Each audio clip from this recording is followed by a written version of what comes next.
A very good afternoon to you. This is Lunchtime News coming to you live on MTV Sports. I'm Shahin Jarampati. Let's start off with a look at your headlines.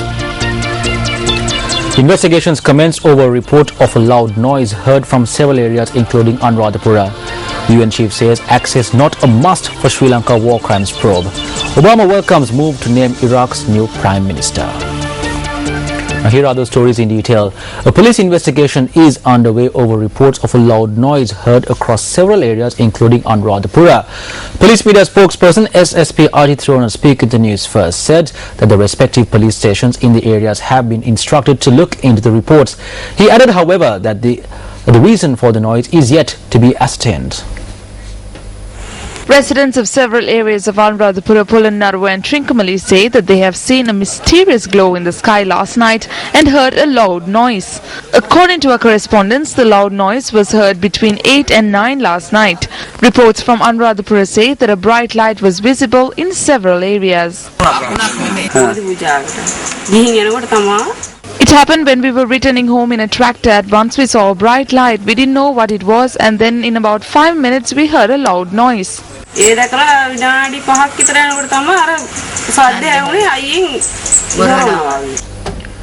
UN Human Rights Chief Navi Pillay says that the United Nations can conduct an effective investigation into reports of war crimes in Sri Lanka without visiting the country.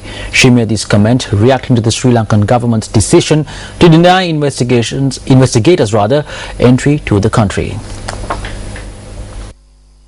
Pillay told the Thomson Reuters Foundation in an email response to questions that, quote, there is a wealth of information outside of Sri Lanka which can be tapped into, unquote. She adds that the credibility of the report will depend on it reflecting proper standards of corroboration of evidence whether the team is allowed into the country or not. Pillay, adding that no one had applied for a visa for Sri Lanka or any other country, added that media reports that investigators were denied visas by India and Thailand were false. Late General Dennis Pereira Memorial Oration, a visionary military leader who founded the professional army, was held at the auditorium of the Sir John Kotalawala Defence University last evening. Delivering the keynote address, Army Commander Lieutenant General Dayarat Naika said the true expertise of military professionals lie not in the generation of violence, but in the management of that violence for constructive purposes. The memorial was organised by the Association of Retired Flag Rank Officers. A distinguished gathering including retired generals of the Sri Lanka Army were present for the oration that was delivered by the Commander of the Army, Lieutenant General Dayarat Naika. The keynote address of the Commander of the Army coincided with the unveiling of a portrait of the former Commander of the Army, Deshamane General Dennis Pereira, who was also the pioneer of the KDU and its first Chancellor and the founding father of the Sri Lanka Military Academy at Diathalawa. Today, the Sri Lanka Army stands between the end of a protracted internal conflict and an era of reconciliation and development. The entire organization is undergoing a close scrutiny. Some believe that reorganizing the military structure is what the country needs to fuel a recovery from the ills brought about by 30 years of conflict. In this context, the professionalism of the army is important to verify and substantiate such ideas and to bring out the best of this organization to serve the nation with its diverse capabilities. True expertise of military professionals lies not in the generation of violence, but in the management of that violence for constructive purposes. The post-conflict context in Sri Lanka demands even more from a soldier, as he belongs to a disciplined and a reputed organization which has earned the respect and regard of the people of his country. 2 persons were beaten to death by an unknown group that had broken into a house in Gorakadua that falls under the purview of the Mihiga Thanna Police Division in Kalutara. The police said that the homicide was reported at around 8:45 last night. According to local authorities, a group that broke into the house last night has beaten the man and his 2 sons with steel poles. The man and one of his sons succumbed to their injuries upon admission to the Mihiga Thanna Hospital. The deceased were aged 74 and 42. The other individual who was injured was transferred to the Nagoda Hospital for further treatment. Preliminary investigations have revealed that a personal dispute had led to the double homicide. The perpetrators have been identified by the police. However, they have fled the area. The Mihiga Thanna police is heading for the investigations.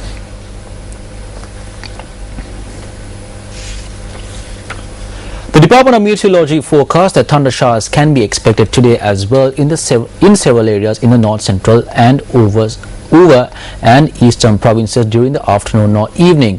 Duty meteorologist at the Met Department, Jeevan Karnaratne, states that sea areas along Hambantota, Porterville can experience wind speeds up to 60 km per hour.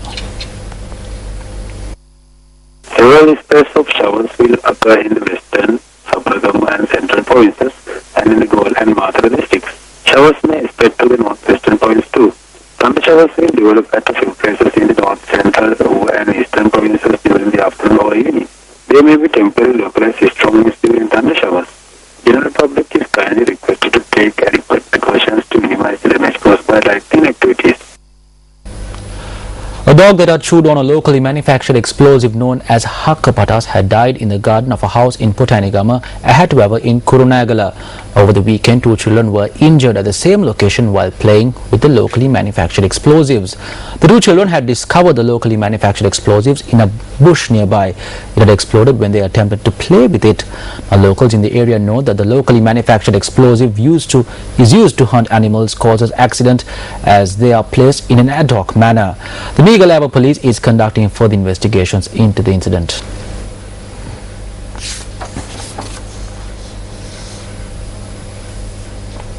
Well, viewers who switched on the television sets ready to watch primetime sunrise, the Newsfirst morning news bulletin, were in for a surprise this morning.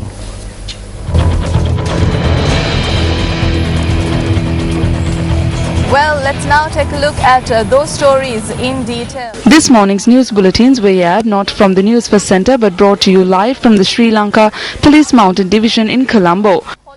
Can see we have a guard of honor provided. Good morning. Could you tell us the latest developments on this story? Newsfirst recently brought to you its primetime sunrise news bulletin from the Independence Square, the Colombo Harbour, the Bandaranaike International Airport and at the Rock Fortress in Sigiriya. During their daily exercises while the telecast is on the news, and also to our special guest this morning, police media spokesperson SSP Ajit Rohana, for coming here. Well, moving on to other local news, 2 accidents from 2 separate areas were reported early this morning. A lorry transporting cargo from Colombo to Jaffna has veered off the road and toppled into the Putlam Lagoon at 3:30 this morning. According to our correspondent, the driver and an assistant were inside the lorry at the time of the accident and they were rescued after much effort. The assistant driver is 43 years old, KG Surasena from Anuradhapura, and he is receiving treatment at the Putlam General Hospital.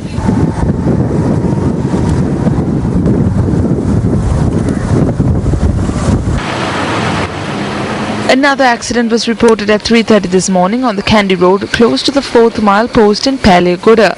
A cargo container flying from Kandy to Colombo had strayed into the opposite lane and struck a lamp post. Our correspondent in the area said that a nearby shop was also damaged by the accident. And with that, we wrap up today's edition of Lunchtime News. Thank you very much for watching. Your next news update comes your way at 1:55. Hotline 0114 896 896. www.newsfirst.lk. Feedback at newsfirst.lk.